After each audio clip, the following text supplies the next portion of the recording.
21 जून 2018 को सुबह करीब 8 बजे के समय दिल्ली के रिहायशी इलाके सरिता विहार में एक खाली प्लॉट पर कूड़े के ढेर में कुछ लोगों की नजर एक बैग पर पड़ी।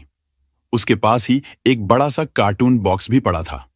हालांकि कचरे के ढेर में ऐसी चीजों का पड़ा होना एक नॉर्मल सी बात थी, लेकिन इन दो चीजों ने लोगों का ध्यान अपनी ओर इसलिए खींचा क्योंकि उस बॉक्स में से आ रही तेज बदबू की वजह से उसके आसपास से गुजरने वाले लोग उस बदबू से बहुत परेशान थे। और जब लोगों को कुछ शक हुआ तो उन्होंने इसकी सूचना पुलिस को दे दी।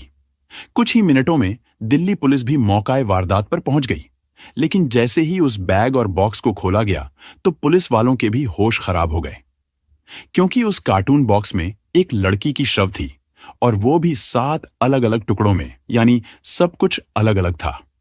इसके बाद पुलिस ने शव को बरामद करते ही उसे पोस्टमार्टम के लिए भेज दिया, लेकिन जिस तरह से विक्टिम के बॉडी पार्ट्स को अलग अलग टुकड़ों में काटकर बैग और कार्टून बॉक्स में भरकर निपटाया गया था, उससे ये तो साफ था कि ये मामला कत्ल का है। लेकिन मरने वाली लड़की कौन थी और वो कहाँ रहती थी और उसका कत्ल किसने किया? ये सभी सवाल पुलिस के मन में थे जो अभी अनसुलझे थे। पुलिस को इन सभी सवालों के जवाब जानने और कातिल तक पहुंचने के लिए सबसे पहले विक्टिम की पहचान करनी जरूरी थी। लेकिन पुलिस के सामने सबसे बड़ी प्रॉब्लम यह थी कि आसपास के इलाके में रहने वाले लोगों से पूछताछ करने पर, साथ ही उस बैग और कार्टून की पूरी कहानी बताने के बाद भी विक्टिम की कोई शिनाख्त नहीं हो पाई थी। यहां तक कि उस लड़की ने जो कपड़े पहने हुए थे, पुलिस ने आसपास के लोगों को वो कपड़े भी दिखाए, लेकिन फिर भी कहीं से कोई सुराग नहीं मिला।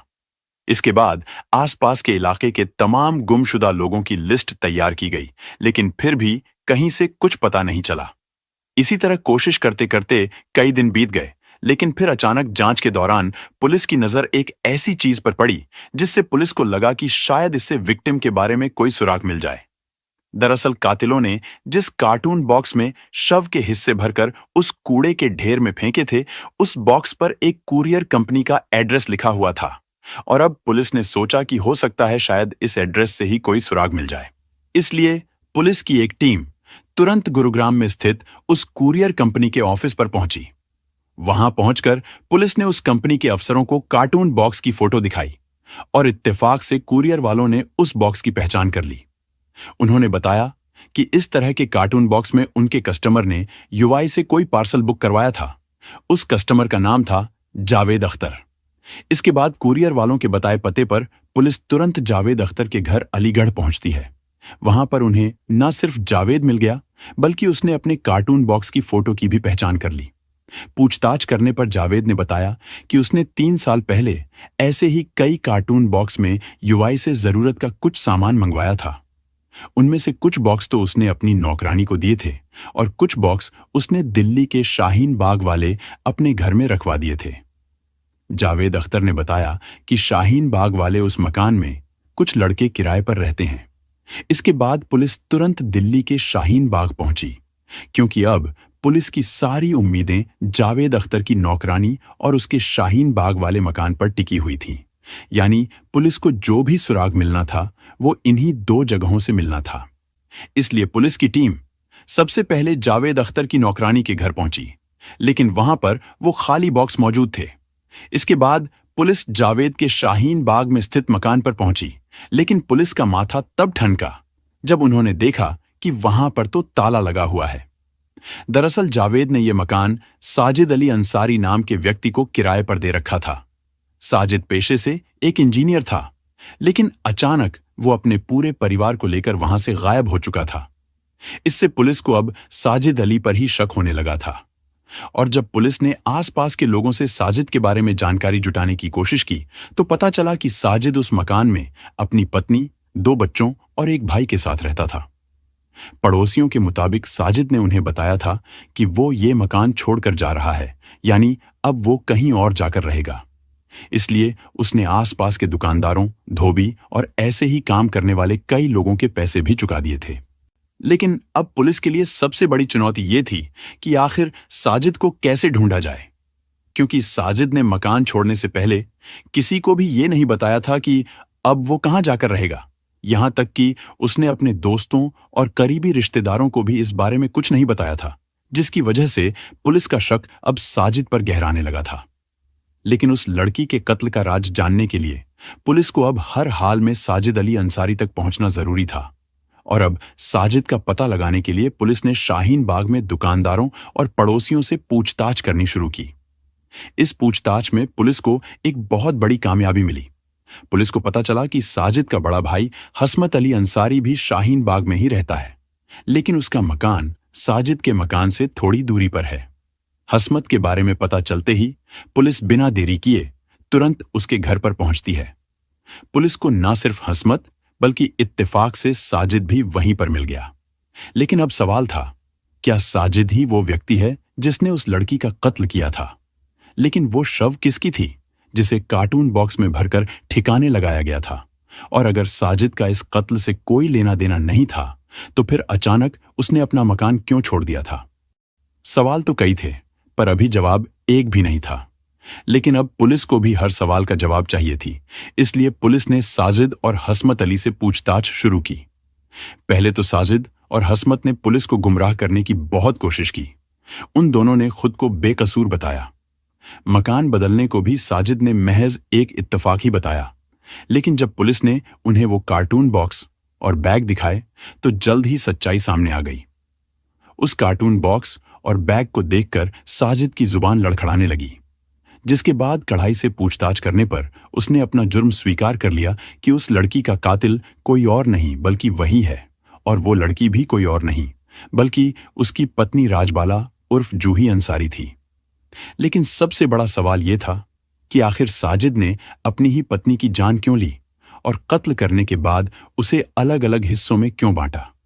उसने अकेले ही ठिकाने लगाया था या फिर इस काम में उसके साथ कोई और भी शामिल था? अब साजिद पुलिस की गिरफ्त में था। वो अपना जुर्म भी स्वीकार कर चुका था, लेकिन उसने अपनी पत्नी के कत्ल की जो वजह और तरीका बताया, उसने पुलिस वालों का भी दिमाग घुमाकर रख दिया। दरअसल इस घटना से करीब 7 साल पहले, यानी साल 2011 में बिहार के चंपारण के रहने वाली राजबाला के मोबाइल पर साजिद का फोन आया। ये एक रॉन्ग नंबर था। उस समय राजबाला उर्फ जूही न तो साजिद को जानती थी और ना ही कभी उसने साजिद को देखा था। अब इसे एक इत्तेफाक कहें या फिर जूही की बदकिस्मती थी, लेकिन क्योंकि किस्मत में उन दोनों का मिलना लिखा था, तो उसी दौरान जूही को रॉन्ग नंबर वाले साजिद से प्यार हो गया। फोन पर बातें करते करते साजिद और जूही दोनों एक दूसरे से इतना प्यार करने लगे थे कि बात शादी तक पहुंच गई, और अब वो दोनों शादी करना चाहते थे। लेकिन उन दोनों का ताल्लुक अलग अलग धर्मों से था। साजिद एक मुस्लिम लड़का था, तो वहीं राजबाला हिंदू धर्म से बिलोंग करती थी। इसलिए जूही के परिवार वालों ने साजिद के साथ उसकी शादी करने से साफ इनकार कर दिया था। लेकिन उन दोनों ने जूही के घर वालों के खिलाफ जाकर लव मैरिज कर ली और इसके बाद वो दोनों किराए के मकान में रहने लगे। साजिद एक मिडिल क्लास फैमिली से था। हालांकि उसने इंजीनियरिंग कर रखी थी, लेकिन फिर भी वो बेरोजगार था। साजिद के पास कोई रोजगार ना होने की वजह से उन दोनों ने दिल्ली जाने का फैसला किया। साजिद और जूही शादी के 1 साल बाद, यानी साल 2015 में दिल्ली आ गए। वो दोनों शाहीन बाग में आकर किराए के मकान में रहने लगे और एक अच्छी नौकरी की तलाश करने लगे। लेकिन दिल्ली में भी साजिद को कोई अच्छी जॉब नहीं मिली, इसीलिए वो दोनों छोटे मोटे काम करके अपना घर चलाने लगे। धीरे धीरे समय बीतता रहा और फिर कुछ सालों में उनके 2 बेटे भी हो गए, जिसकी वजह से साजिद के लिए अब परिवार का खर्च चलाना बहुत मुश्किल हो गया था। उसकी फाइनेंशियल कंडीशन इतनी खराब हो चुकी थी कि अब उन दोनों पति पत्नी के बीच पैसों को लेकर हर दिन झगड़े होने लगे थे। इसी बीच साजिद का किसी और लड़की के साथ अफेयर भी शुरू हो गया था। एक दिन ये बात भी किसी तरह जूही को पता चल गई, जिसकी वजह से उन दोनों के बीच फिर से झगड़ा शुरू हो गया। साजिद रोज रोज के झगड़ों से इतना तंग आ चुका था कि अब उसने जूही को ही अपने रास्ते से हटाने का फैसला कर लिया। साजिद ने उस रात कत्ल की पूरी प्लानिंग और तैयारी पहले से ही कर रखी थी। उसी प्लानिंग के तहत साजिद ने अपने दोनों बच्चों को बड़े भाई हसमत के घर पर छोड़ दिया था, ताकि उनकी गैर मौजूदगी में वो उनकी मां का आसानी से कत्ल कर सके। हालांकि पति पत्नी के बीच झगड़े किस घर में नहीं होते, लेकिन उस दिन जूही को नहीं पता था कि अपने पति साजिद से झगड़ा करना ही उसकी मौत की वजह बन जाएगी। रोज रोज के झगड़ों से तंग आ चुके साजिद के दिमाग में तो उस रात कुछ और ही चल रहा था। उस रात घर पर साजिद और जूही अकेले थे, लेकिन अब जूही की जान लेने के लिए भी साजिद को एक वजह चाहिए थी। उसके लिए साजिद ने उस रात खुद ही जूही के साथ झगड़ा करना शुरू कर दिया। उस रात पहले तो उन दोनों में जमकर कहासुनी हुई, और फिर साजिद ने वही किया जो उसके दिमाग में पहले से ही चल रहा था। वो अचानक अपनी जगह से उठा और उसने पूरी ताकत से जूही का गला दबाना शुरू कर दिया, जिसकी वजह से चंद मिनटों में ही जूही की जान चली गई। लेकिन अब साजिद के सामने चुनौती ये थी कि अपनी पत्नी की शव को कैसे निपटाया जाए, क्योंकि ये उस अकेले के बस की बात नहीं थी। इसलिए उन्होंने अपने भाई के साथ मिलकर जूही को सबसे पहले अलग अलग हिस्सों में बांट दिया और फिर उन दोनों ने एक बड़ा सा कार्टून बॉक्स में जूही को पैक कर दिया। लेकिन अब उन दोनों भाइयों के सामने चुनौती ये थी कि अब उन्हें लोगों की नजरों से बचकर उन टुकड़ों को ठिकाने लगाना था। क्योंकि कार्टून बॉक्स काफी बड़ा था, इसीलिए उसे बाइक पर उठाकर कहीं ले जाना आसान नहीं था। इसीलिए अब उन दोनों ने अपने बड़े भाई हसमत अली को फोन किया। इस गुनाह में अपने भाइयों का साथ देने के लिए हसमत अली अपने किसी दोस्त से उसकी कार मांग लाया और फिर वो तीनों भाई रात के तीसरे पहर यानी सुबह होने से कुछ देर पहले जूही की शव को लेकर निकल पड़े। वो लोग पहले तो काफी देर तक उस पूरे इलाके के चक्कर लगाते रहे ताकि लोगों की नजरों से बचकर उस शव को ठिकाने लगा सकें, और फिर उन्हें सरिता विहार के हाजी कॉलोनी इलाके में एक कूड़े का ढेर नजर आया। इसके बाद चुपके से कार्टून और बैग दोनों को कूड़े में फेंककर वो लोग वहां से फरार हो गए। वारदात को पूरे अंजाम देने के बाद सुबह सुबह ये अपने उस जगह पर पहुंचे जहां कत्ल किया गया था। लेकिन सितम तो देखिए कि जिससे जूही ने प्यार किया था, जिसके लिए उसने अपने पूरे परिवार को छोड़कर उसके साथ चलने के लिए राजी हो गई, उसी ने जूही को इतना भयानक मौत दिया। लेकिन कहते हैं कि एक झूठ को छिपाने के लिए कई झूठ बोलने पड़ते हैं। हालांकि यहां तो बात शव को छिपाने की थी।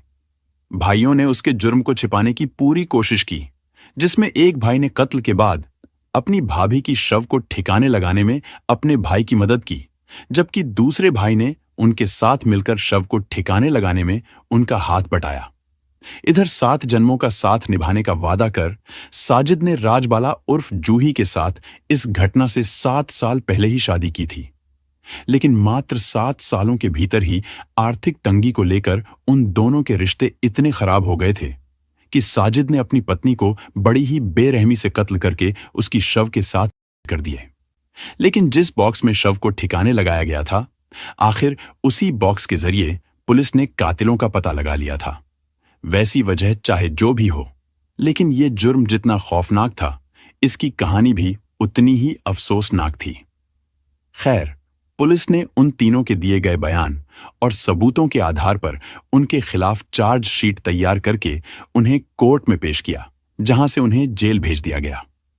हालांकि ये केस अभी भी कोर्ट में चल रहा है और आरोपियों को सजा होना अभी बाकी है।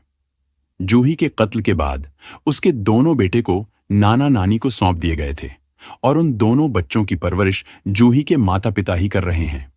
तो दोस्तों, इस घटना को सुनाने का उद्देश्य किसी का दिल दुखाना नहीं है, किसी को परेशान करना नहीं, बल्कि आपको जागरूक करना और आपको सचेत करना है। तो इसी के साथ हम आपसे विदा लेते हैं। फिर मिलते हैं एक और सच्ची घटना के साथ।